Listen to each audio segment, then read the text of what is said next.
Hi, welcome to our interview show in which we interview LGBTQ guests who are important contributors to our community. We want to acknowledge that All Things LGBTQ is produced at Orca Media in Montpelier, Vermont, which is unceded Indigenous land. Enjoy the show, everybody.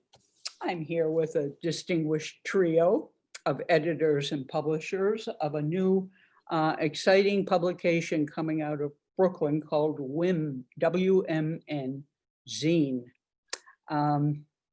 We have with us Venezuelan designer artist Florencio Alvarado, American photographer Jeanette Spicer, and Swedish designer Sarah Duell. They are the dykes behind WMN, a publication of lesbian art and poetry. I'm reading from their statement now. We have individually come to identify ourselves as lesbians in different ways and at various times, but found commonality between our love for WMN and interest in art and representation of marginalized communities. And we're going to talk a little bit more about that later in the interview. When thinking of our own identifications, we realized that the term lesbian was in ways a signifier of the past and could even be considered radical. I consider it radical. This awareness sparked our inspiration and desire to gather and share work of other people identifying as lesbian in order to create a conversation around different terms of identification and how and why we use them.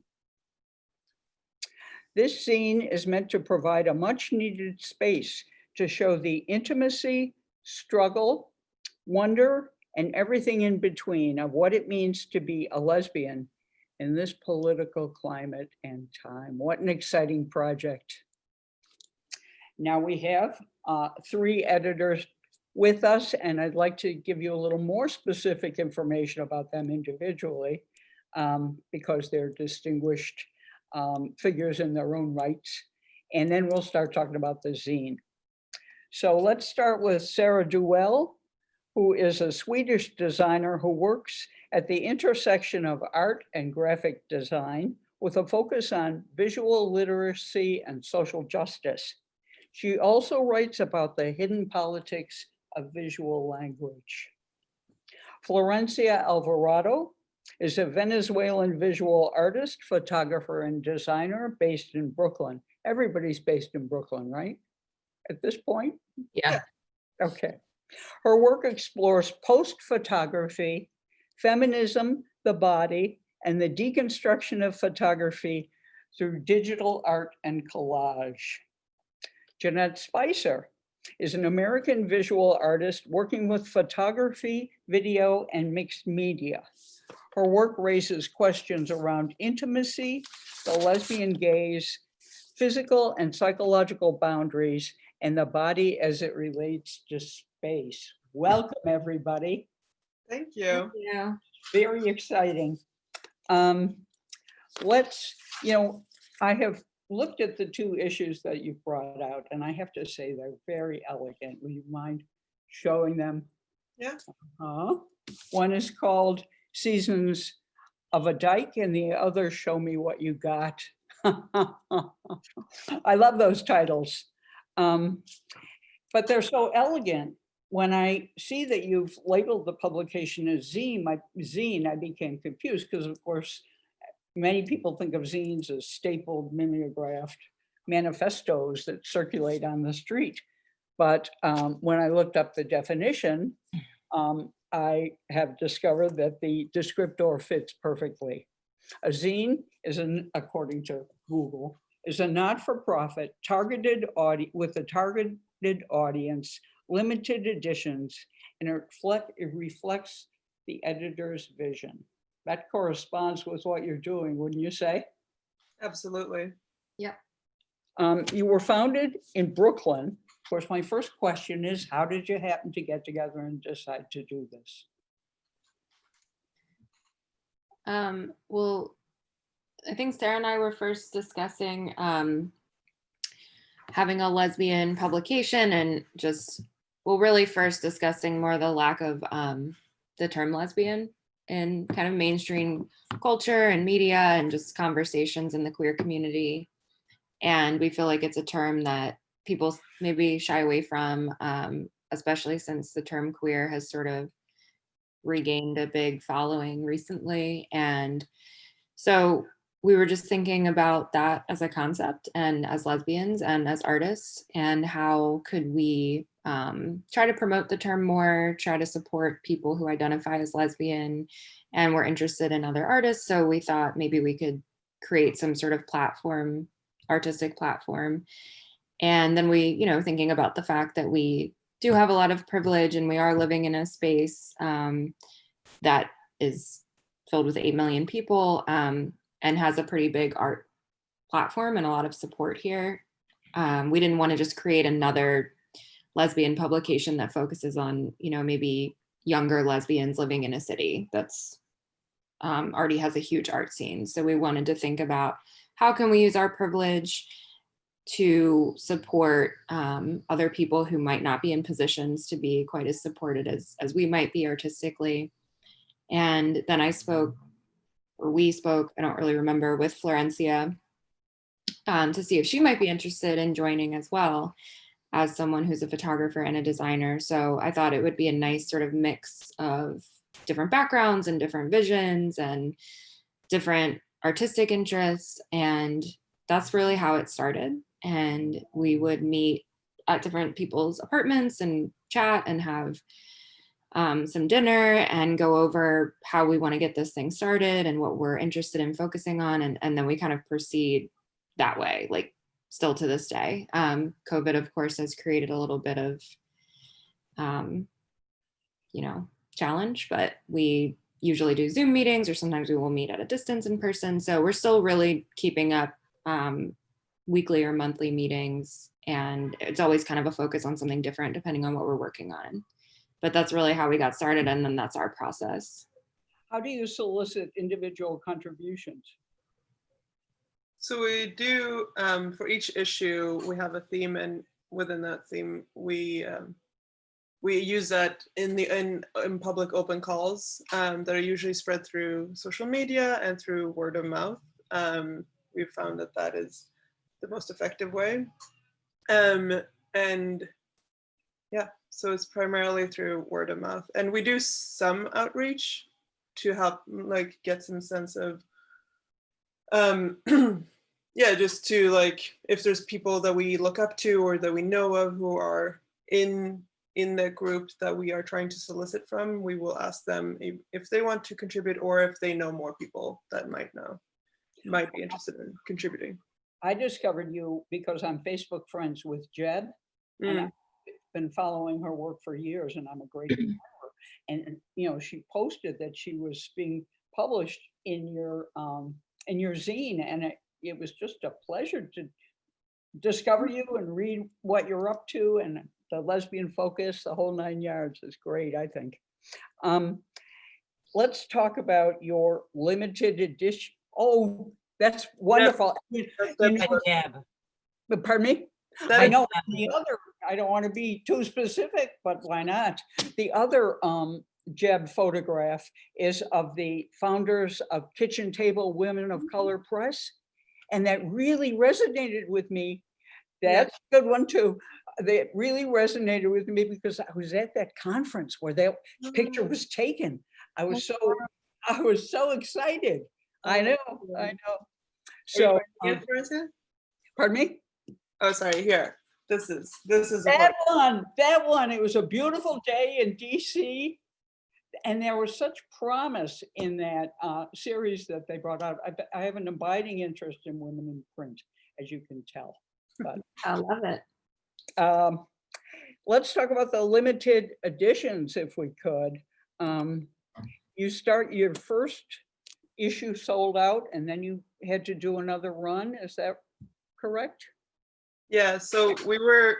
I think also part why we've also used the word "zine" to describe it at first was an attempt at it was trying to be a little bit modest because we didn't really know where we would go and what the outcome would be. Even though we knew that we wanted to make something that felt very valuable and special, because we have a fairly niche audience. And so we actually started off when we first started talking to the printers saying, oh, we're gonna just print 100 or maybe 150 books. And then the way that we fund the books is through pre-sales. So even before the books were printed, we asked people to pre-order their copy. And that is the way that we fund the publication. But then we realized that there was so much interest that we had to print 200. But even after we printed the 200, we realized quickly that we were going to sell out, which we did. And then we printed another 200 when we printed the second issue, that we started off at a 400. We had the support of a couple of websites, Instagram accounts that pushed our followers, like Autostraddle. They did an interview to us that it was really nice, and we connect to a lot of people, like followers, through them. That was at the beginning, right, of our journey.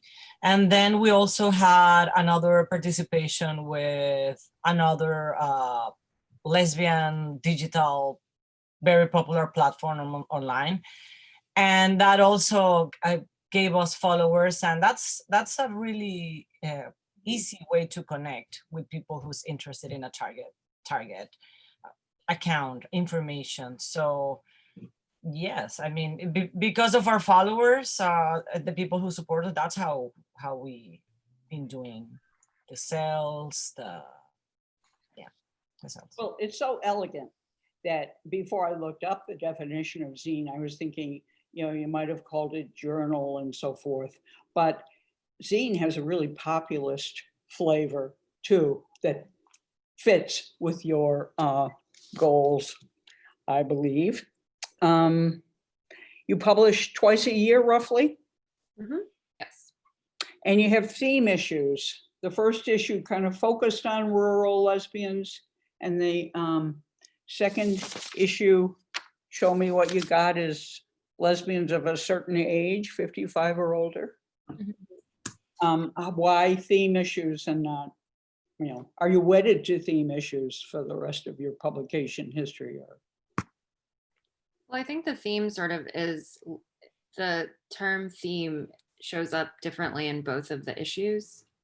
So the first issue, the title, Seasons of a Dyke, we had an open call for people that lived in rural areas of the US or smaller cities, but we also wanted to have a little bit of a theme, and that played out in the title, so Seasons of a Dyke, and people could sort of approach that in an open-ended way. And any kind of seasonal inspiration or something they went through during a certain time throughout a year or a season was welcome. And again, we do visual art, and we call it visual art and poetry, but we've expanded a little more, I think, into prose or different types of writing. We do have, a limit. We can't put a short novel in there, but it doesn't just have to be poems. So I think that that's a really nice thing.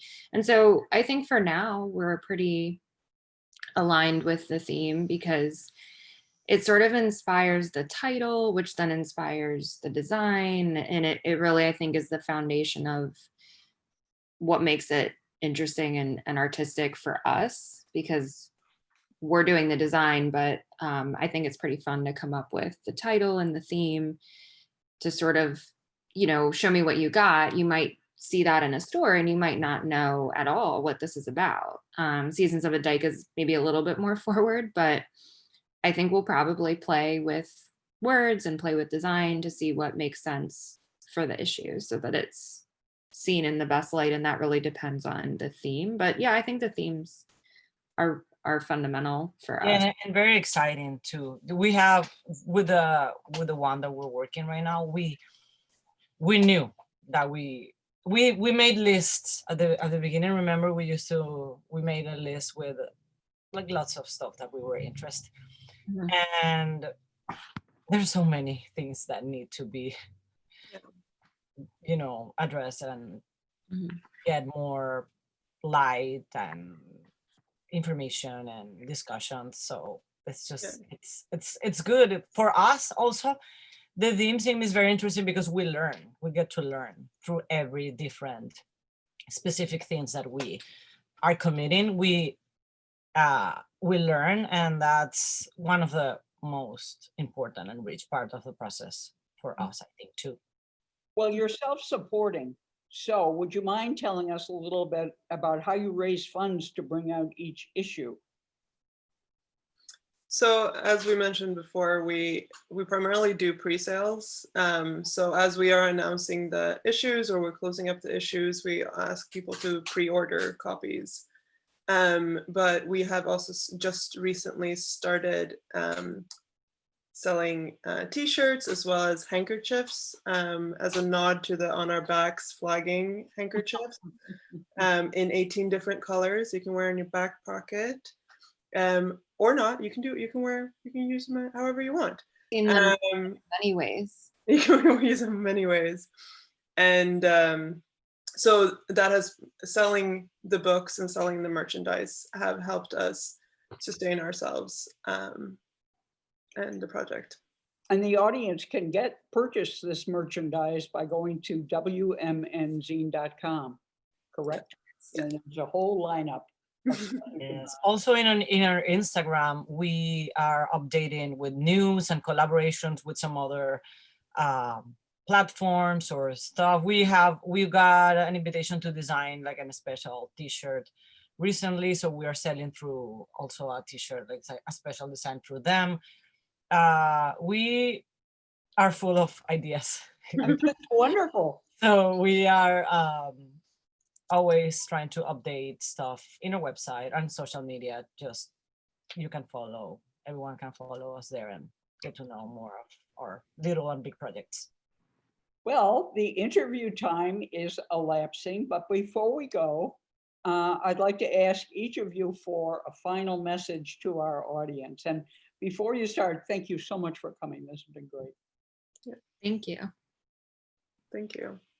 Yeah, I think that one of our main, since so much of our work is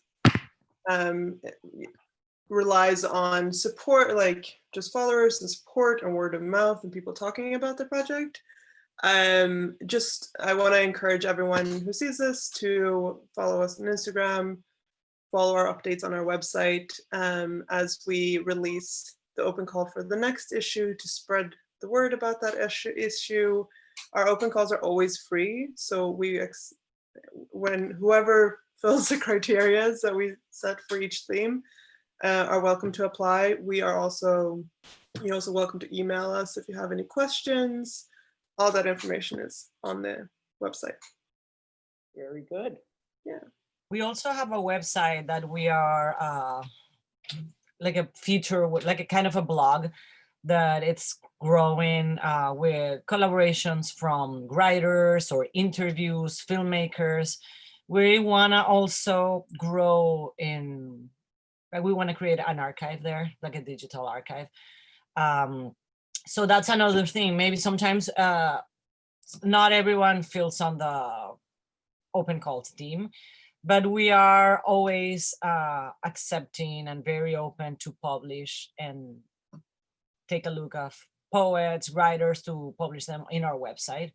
So that's another thing that we have. And also we are starting to make Zoom talks, artist talks through Zoom, which is we'll have one really soon, and it's going to be really exciting with a photographer, Lola Flash.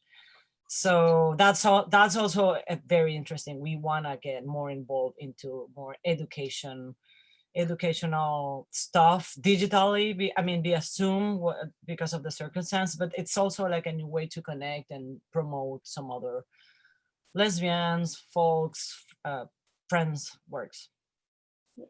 Jeanette. Yes.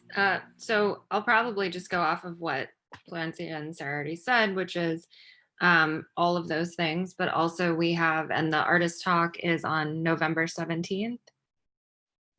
So we have a way that you can register on our website. It's right on the front page. It's super easy. And so that'll be Tuesday, November 17th at 5 p.m. Eastern time with Lola Flash, who's a lesbian photographer. And so I guess the last thing that I'll say is that our next theme is going to be, we don't have a title yet. We haven't opened the open call, but we are looking to work with people who identify as lesbian and as disabled, who make visual art and poetry or prose pieces. So for anyone listening, if anyone identifies that way, it's an international call, or someone who might be interested, we will be looking for people to submit very, very soon, within the next few weeks. Wonderful. Well, editors and publishers of WMN Zine, thank you for joining us. Thank you. So much for having us. And thank you. And tonight we have Preston Allen, who is the proud author of The Coven's Son. Yes, and we'll have your site up. We'll have your website up so people can go and order the book and see the interview. So let me tell you a little bit about Preston. He's a government licensed professional and author of The Coven's Son. While a background of fantasy costume construction and acting for the world-renowned vacation resort, he is now adding author to his list of achievements. Preston graduated top of his class from Palm Beach State College. In his free time, he enjoys traveling foreign countries, exploring interesting cuisine, and visiting theme parks. So welcome to the show, Preston. Thank you. Great to be here. So you're a Florida person. Have you lived there all your life, or did you transplant there? We came down to Florida with my family when I was about 10 from Pennsylvania, and we've been here ever since.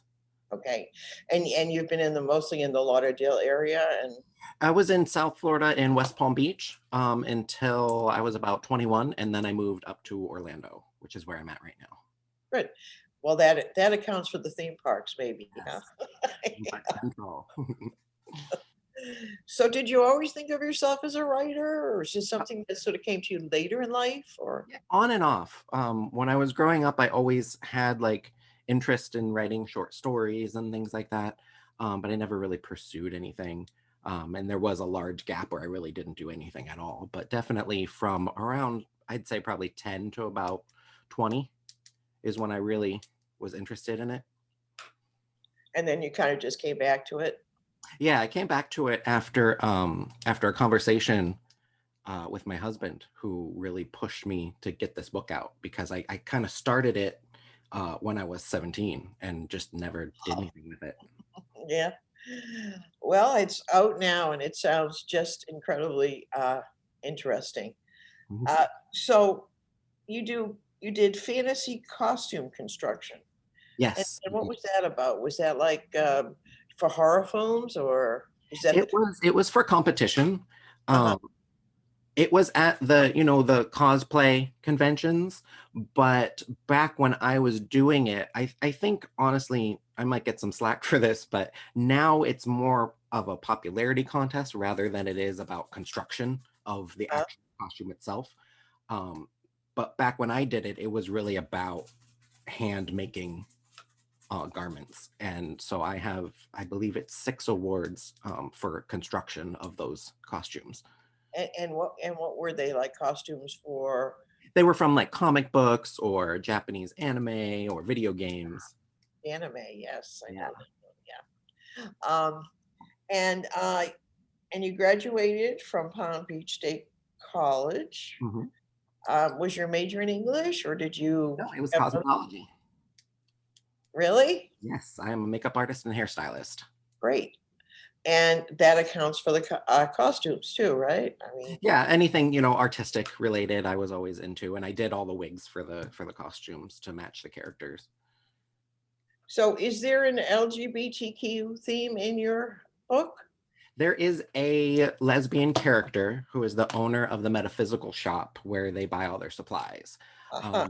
I wanted to incorporate that in there somewhere, but I didn't want it to be a main focus of the story because I wanted kind of the main character to be who you want them to be. So I kind of left that very neutral. So this would be considered fantasy. Yes, fantasy and magical realism. So I gather the difference between like fantasy and science fiction is like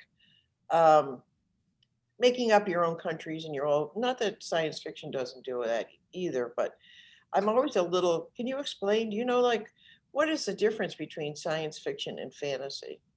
I mean, I know it when I see it, but it's kind of like, in my mind, I feel science fiction is going to be more more future based, or if it is current times, it's more technologically advanced than where we're currently at.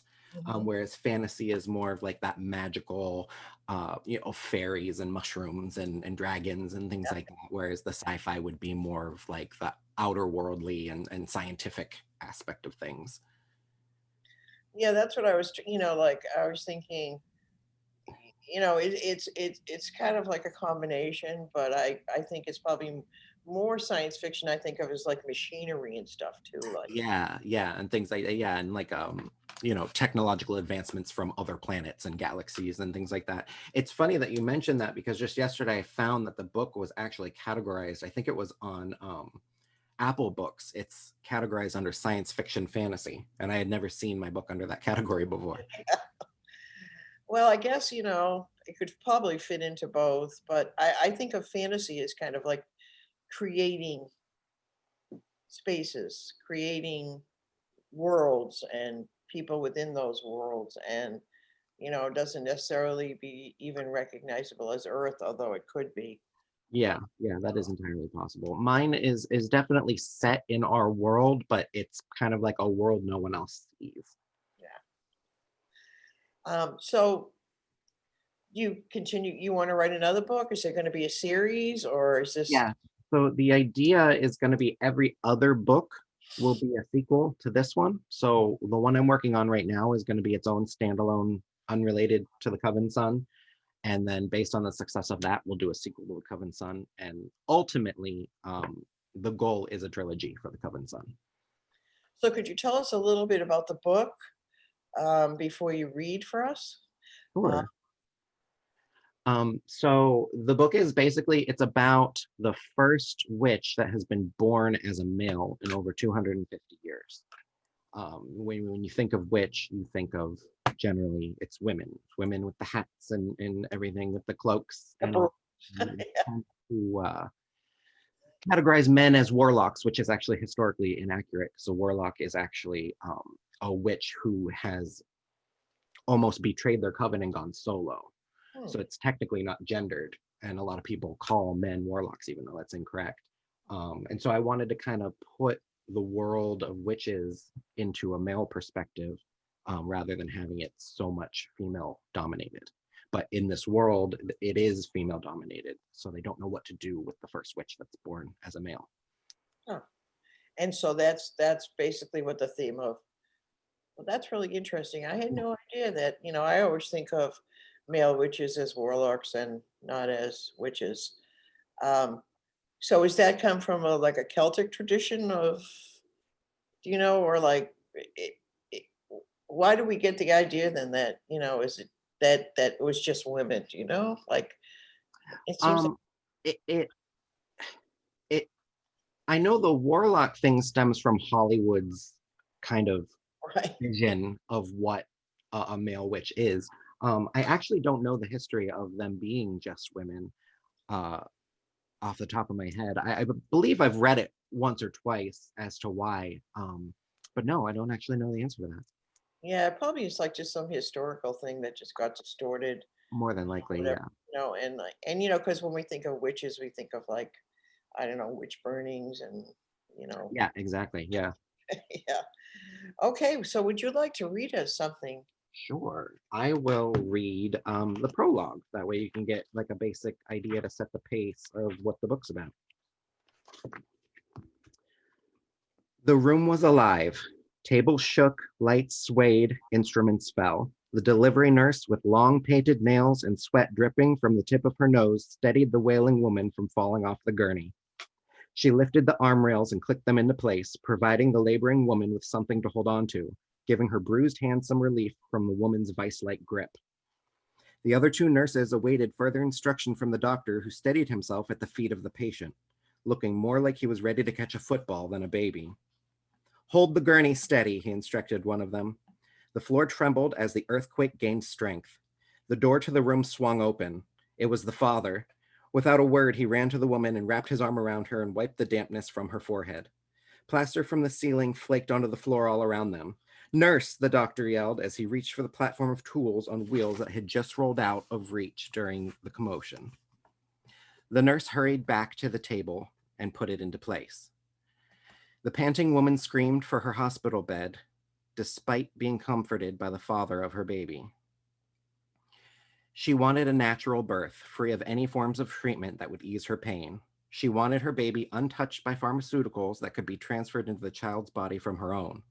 She thought it selfish to want to numb the joys of childbirth, but at this moment, between heavy breathing, shaking walls, moving ceilings, and excruciating pain that could only be described as being ripped in two, she began to regret this decision.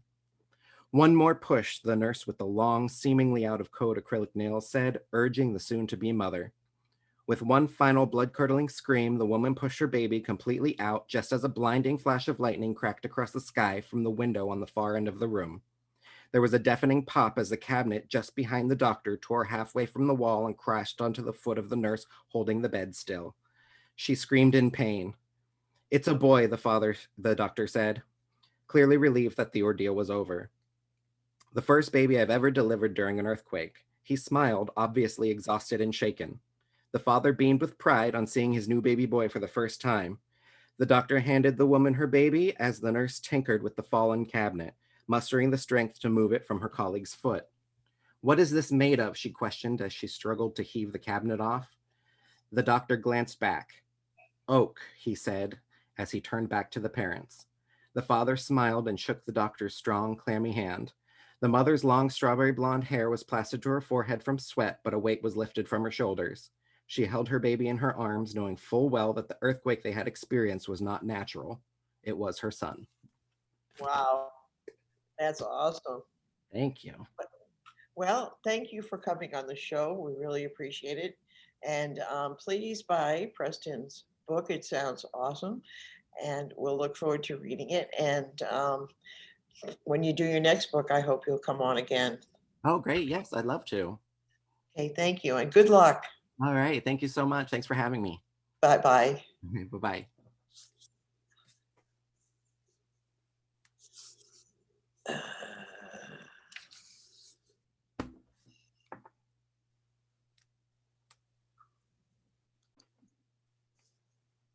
Okay, we're off. All right. Hey, that was great. You did a great job. Oh, good. Thank you.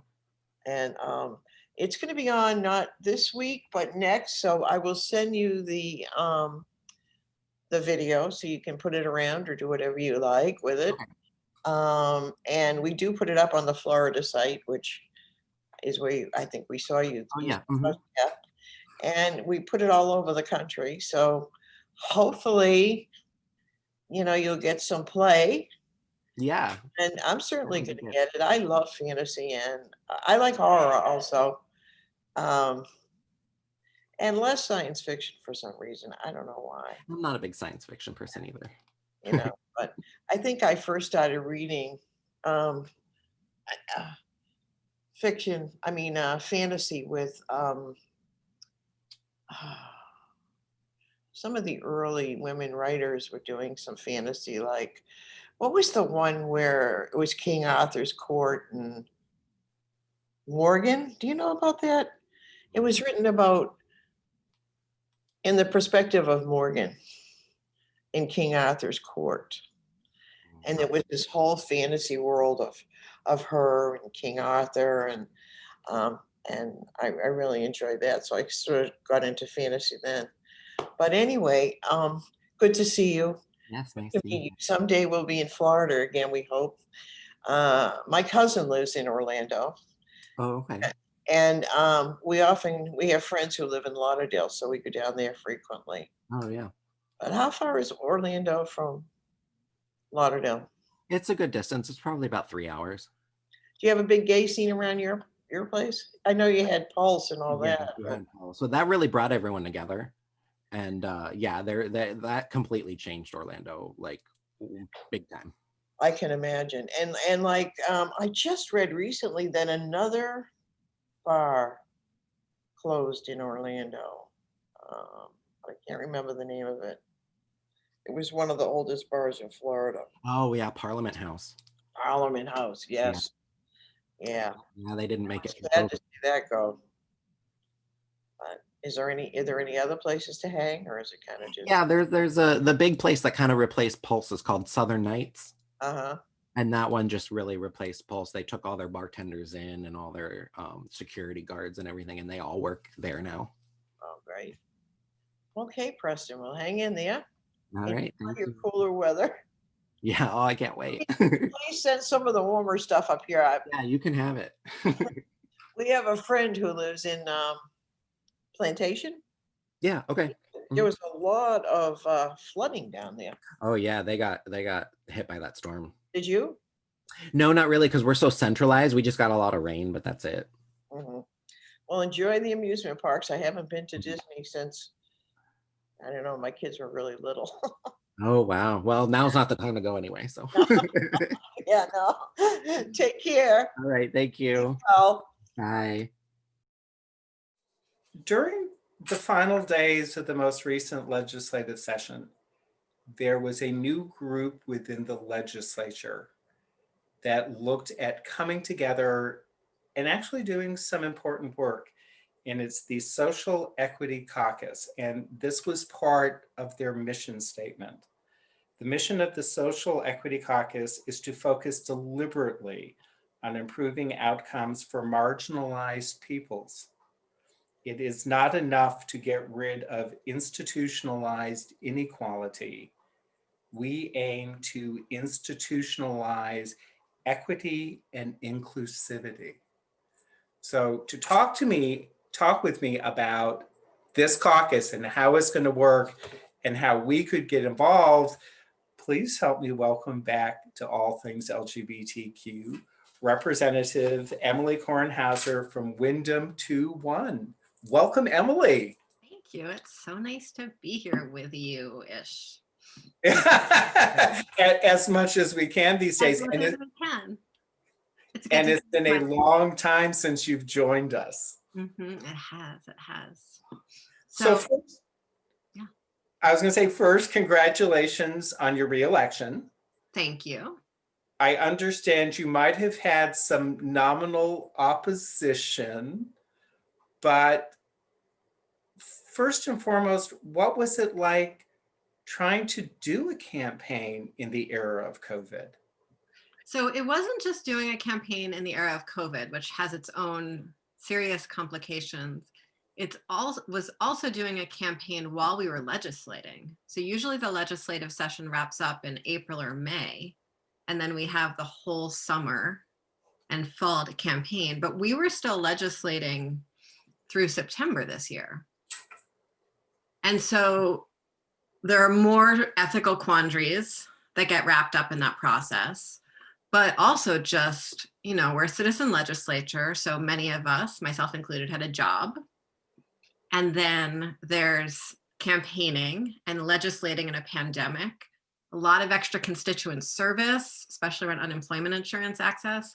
And then for those of us with families at home, we're at home with our entire family, which has its blessings, certainly, but also takes up a lot more time. It's, the choice between a lunch meeting and lunch with the family becomes a little more complex than when we're sort of up in Montpelier. And then there's also what became the huge issue about childcare. Yes. Because all of the resources to which you would traditionally turn were gone. Mm-hmm. So I have a 15-year-old, and to be honest, when he was home doing school rather than at school, it actually saved. He's very responsible, and so like the house was cleaner and the dishes were more done, and he would like prep dinner and stuff. So it was actually, I'm not in that category. It's very nice when he's at home, but to get back to your original question, the campaigning for me was really hard because I love campaigning. I loved it so much more than I thought I would during my first campaign, because it was about really like connecting to people and hearing their stories and learning my community and walking down the road, knocking on doors. That's to me like the heart of campaigning. It's really intimate neighborhood parties, and it's sitting on people's front steps with them. And none of that was available. And so in some ways I ran what is a much more traditional campaign. I sent out mail. It was much more detailed than I think campaign mail usually is. I didn't send sort of those flashy postcards with the picture on them. I sent a letter with much more language and detail. And then I sent a handwritten postcard. I called people on the phone, many people. And I hosted a Zoom community conversation every Saturday, which I've always done since the pandemic started. And before that, I did that in real life. So that was, and then like a lot of social media, you know, thrilling Instagram posts, compelling Facebook. It was certainly a lot emptier than it usually is. I was going to say, one of the brief conversations we were having before we started taping was how Zoom during the session changed how decisions get made, how information is gathered, you know, because you were there on Zoom, it was limited who could participate in those committee meetings. How can you take some of the things that you were just describing as part of your campaign and bring that with you when you go back into session in January? Because most likely this coming session is also going to be a Zoom-oriented process. Mm-hmm. So there are a lot of real benefits to the Zoom democracy in terms of transparency and access, especially for folks like me who are living in Brattleboro, and my constituents are 2 hours away from Montpelier. So all of our committee meetings were available on YouTube. And so I had constituents that would watch my committee meetings and then follow up with me via email afterwards, and never would have been able to do that when we were in Montpelier. So that's a really incredible plus in access. What's challenging is, and what I think you're more familiar with, is really being in the State House and the level of access that gives you. So while people still had the same ability to testify via Zoom formally, the circle of folks that were sitting in the committee room usually and watching testimony, who technically weren't witnesses and didn't necessarily have an official voice, would often catch people on the way out of the door, or often a lobbyist would raise an eyebrow to me during someone else's testimony to signal that they had another story to tell. Those like smaller, more intimate, subtle interactions are really gone when a few people are on Zoom together and everyone else is just watching via YouTube. And that's really hard. So I've been thinking a lot about how we can make more of those open spaces with each other. You know, the cafeteria you mentioned before we came on is a place that I would honestly, it's a little overstimulating for me. It's a little too much like the high school cafeteria. I tended to not go in there very much. It's so many people talking that I can't really focus on individual conversations.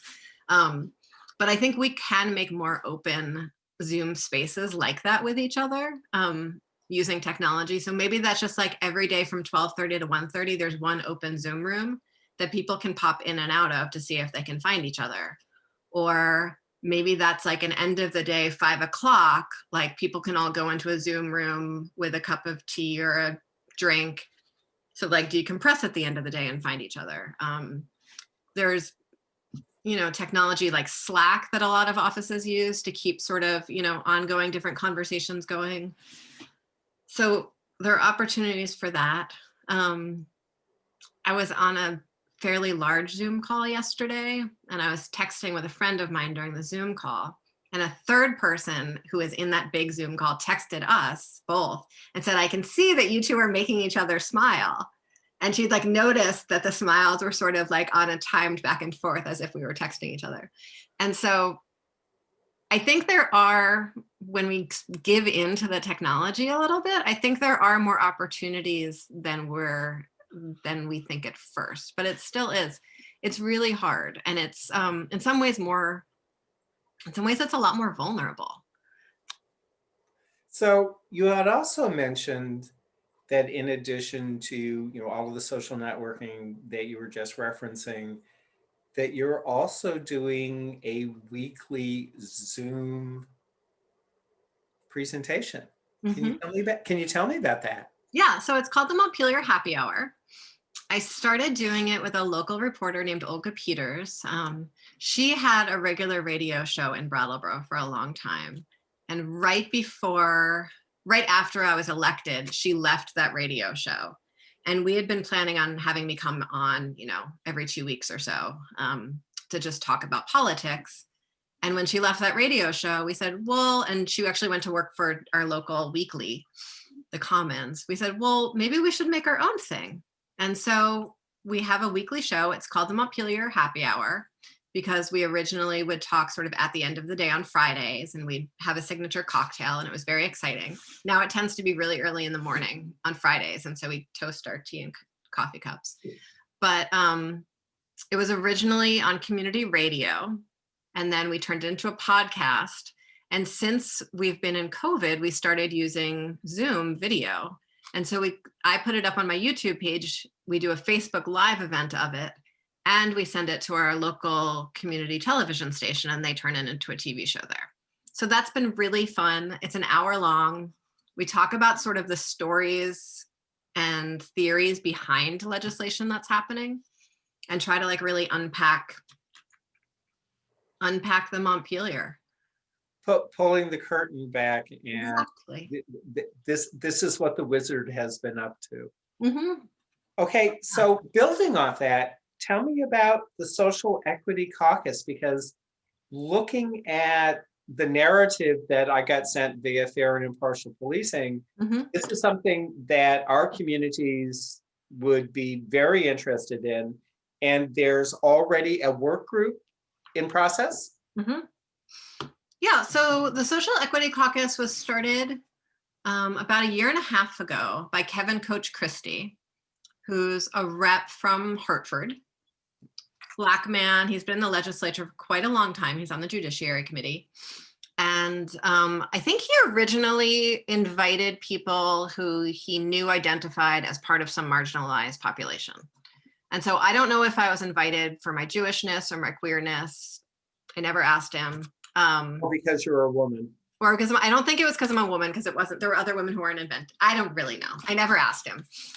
But he invited a collection of people, and began to sort of have conversations about what integrating social equity into legislation would look like in the State House. And then it's a new caucus, so it was hard for it to find its right time. Every caucus has its time in the week. And it's all those times have been the times for those caucuses for a very long time. And everyone knows that that's that caucus's time. And it sounds ridiculous to anyone outside of the building, but culture and history is very important in the Vermont State House. So, but that's also one of the things that this group is trying to work to change. Exactly. So it was sort of funny to see it immediately come up against that, what's the right time, what's the right place, how do we run ourselves? And from the beginning, Coach Christie, who has really just owned this process. So I feel a little bit funny telling the story without him. But from the beginning, he was really clear that it was important for community members to have as much a seat at the table of this caucus as legislators. And all of the caucuses have some degree of lobbyists who attend and inform the discussion, but this was much more holistic. And so when we went into the pandemic and everything shut down, the Social Equity Caucus kept on meeting, and many other caucuses didn't. And so that was a really important part of its sort of strength and energy. And then, parallel to the pandemic, the murder of George Floyd and the incredible increase in the degree of national attention going to Black Lives Matter, criminal justice reform, violence, the new Jim Crow, all of that was really incredible. And the amount of political pressure that legislators who had not been thinking about these issues as much were experiencing from their community really meant that we were at a turning point as a legislature around these issues. And that was really, really exciting. And so the work of the Social Equity Caucus became much, much more important during that time to our peers. And building off that, I mean, one of the conversations that I had started with you is, so how do we get Vermont's LGBTQ plus communities actively involved in work such as this? How would we access the caucus, and how can we contribute to that? So the meetings are every Wednesday morning at 8 a.m. Kevin, Coach Christie, manages the mailing list and sends out invitations a little bit earlier in the week via Zoom. Folks are welcome to get in touch with me and I can forward their email if they don't want to do the Googling. Or I can send you the contact information after this, whatever works. And then people can just attend and participate. Definitely the emphasis right now is on race. We have picked up other issues as well. So when we were looking at extending benefits to migrant labor because of the federal benefits, that was certainly an issue that came before the Social Equity Caucus. We, when Outright Vermont's funding was going to be cut during the session, Social Equity Caucus came together to take a look at that.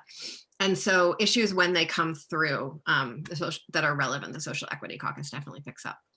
I mean, this sounds like a very opportune time for the LGBTQ plus communities to become actively engaged in a process such as this, because dealing with institutionalized racism within our communities is something to which we've waited too long to really pay attention. Also, hearing you describe how the Equity Caucus looks at pieces of legislation, I had wished I had known about this when they were doing the Older Vermonters bill, because one of the issues that we had presented to the committee was that when they do not identify a mandate to reaching out to underrepresented communities, we get forgotten. Yes. So you also have an incredible interest in total issues of equity, looking at, part of your campaign stuff talked about financial resources being equitable and sufficient, equal access to healthcare, education, affordable housing. You had served on Ways and Means during the last session. You're hoping to go back onto Ways and Means? I am. I was assigned to Commerce when I first got to the legislature, and actually right at the beginning of the pandemic, I was reassigned to Ways and Means, and that's been really exciting. Sort of right at the crux of, in some ways, how we define households, how we define families, how we define beneficiaries. I get really excited about tax policy because for me, it's the crux of civilization. Like, we come together and pool our resources for the greater good. Like, that's the point of civilization, right?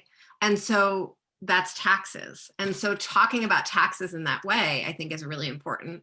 And having someone who's looking at taxes from the perspective of marginalized communities, I think, is also really important. So, one piece in the governor's recent order about people sticking to their households, I was really struck by how unnuanced the implied definitions were of family and household, and how many people get left out by that, or just don't even think of their own lives in that way. And I think that extends to how we tax Social Security benefits, how we understand health insurance, how we understand, taxes related to health insurance payments, the emphasis on marriage. All of that stuff becomes very important as Vermonters age, as new Vermonters come. So it's fun. We have a great deal of work to do. Thank you for running for office, for coming back. As we're running out of time, Such a short show. it's 15 to 20-minute interviews. We do 3 on each show, but one of the things that I would like to invite you to participate in is I would like to have a conversation with several out legislators about the LGBTQ plus communities in Vermont's involvement in the political process and how we increase that. Let's do that. And with that, thank you for coming back. Thank you for the work you're doing. And I'll be looking for you on Zoom. Sounds good. Okay. Thank you for joining us.